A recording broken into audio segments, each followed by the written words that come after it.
Hi, the cooperation of us as diasporan Africans, I think the first template to use is the OAAU, Malcolm X's template, because he was planning on organizing the Organization of African American Unity and then be a representative of that at the African Union. So they would have a contingent that spoke to the 300 million or more Black Americans that live from Chile to Canada. So to me, my main objective within the media stuff is to break down those boundaries with us who are in the diasporan African culture.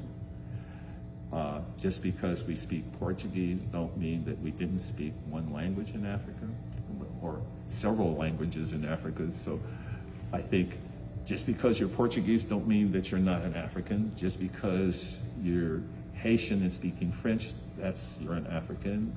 If you're speaking English, you're an African. If you're speaking Dutch, you're an African.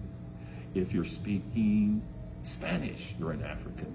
All of these are different languages that we have managed to speak as diasporan Africans, and we're the #1 speaker of each of those diasporan languages. And I think as media people, we need to shout that out. We need to bring that out and to not talk as if we're separate from each other, because like I tell my students, my mama was dropped in Brazil, and my dad was dropped in Cuba, and my aunt was dropped in Mississippi, and my other little brother was dropped in at the stock exchange in New York, and we were the stock, And so that kind of theory and way of looking at us as diasporan people is very, very important.